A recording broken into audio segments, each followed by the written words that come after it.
think that the Great Depression was a time when our bankers and our government officials were completely clueless and they didn't have any idea of how to do things. The modern thinking on this matter is, why didn't they create inflation by simply putting out tons of money into the public and watching it grow and grow and grow? Well, it turns out that there was a big push to create inflation. People thought you could cure these problems by simply having inflation take over and there's a lot of money, and because it's losing value every day, everybody tries to get rid of their money as fast as possible. Panic faced the nation. Uncle Sam was moaning low with a groan on every upbeat. But soon thereafter the newspaper presses thundered a startling message. U.S. goes off gold standard.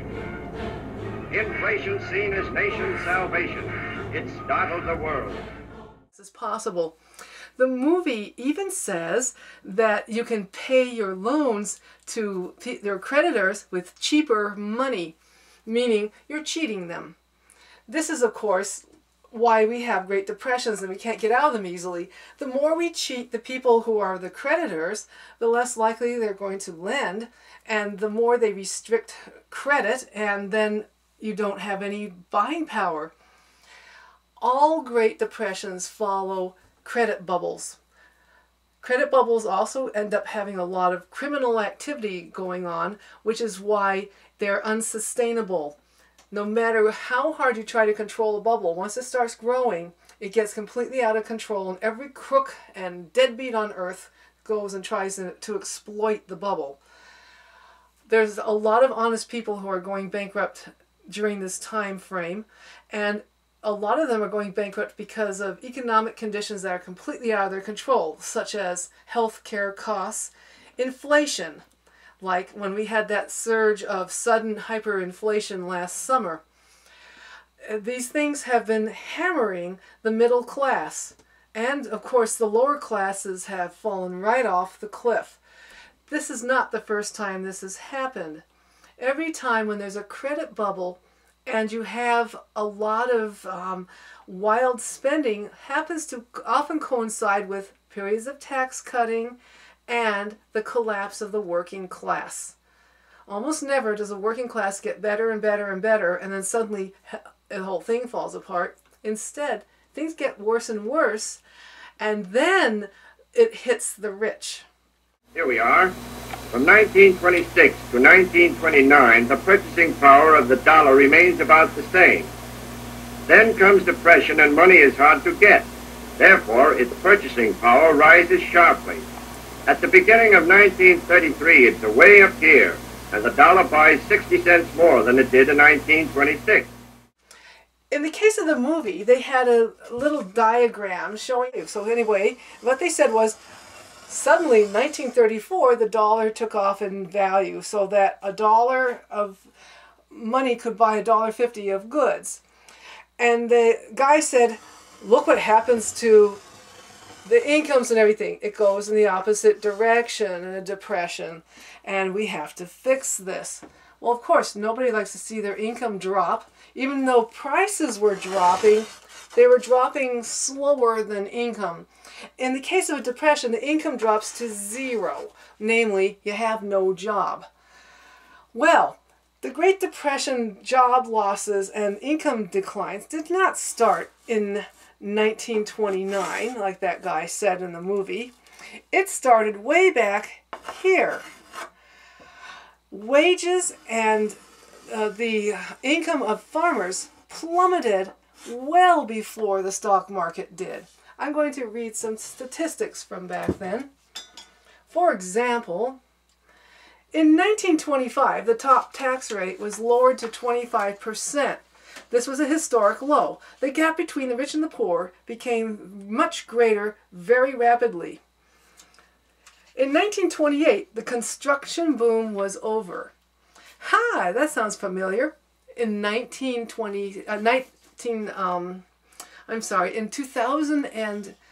2006, the building boom also ended here. It was completely annihilated by 2007. The stock market reached its high well after that.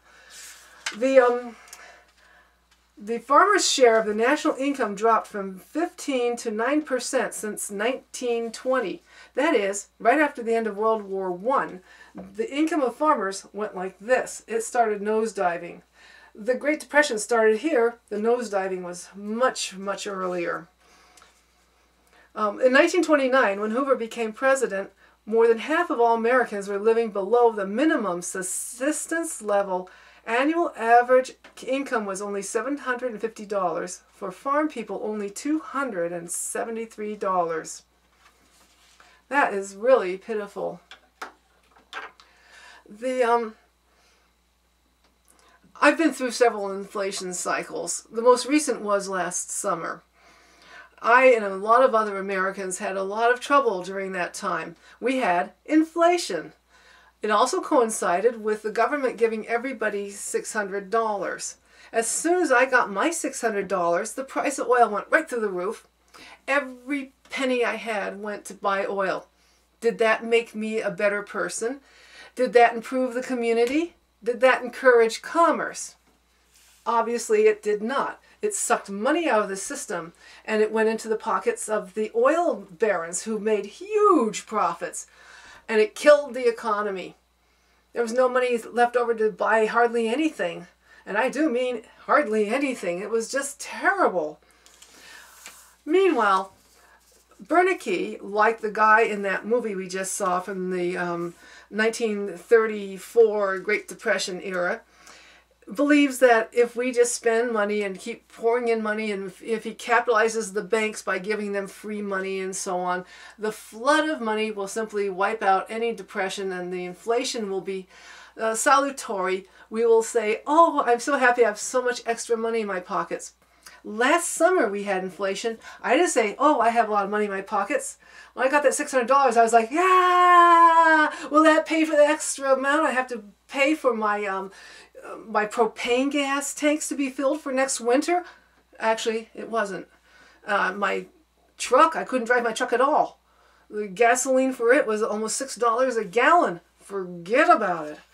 I didn't feel richer, and what I did is I parked the truck. I told people who I worked for, I'm not coming by, it's too expensive, you don't want to pay the extra. And they didn't have any money either because they were paying for the oil. The U.S.'s credit is now collapsing because of all the monetary games of Bernanke and Bush and now Obama, thinking that we can spend our way out of a depression.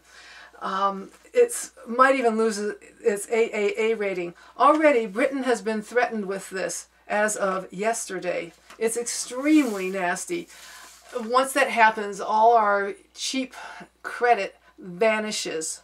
Nobody's going to lend to us. And that nobody happens to be China and possibly Japan. Time magazine has a story today which I think is amusing and a little scary because it's going to happen to us. In Nicaragua, the people went to bed at night with one form of money and they woke up in the morning with no warning. There was new money and the government announced that you have to use that from now on. The problem is nobody understands what's going on and they don't trust the government, nor should you. It has never seen before designs, and it has all kinds of interesting little adornments. I looked at the money. Guess what they have on it? It's really funny. They have a little triangle and an eye in it. Oh, geez. I wonder who designed that money. Okay. As of today, the central bank still hasn't updated its website to indicate the new bills even exist.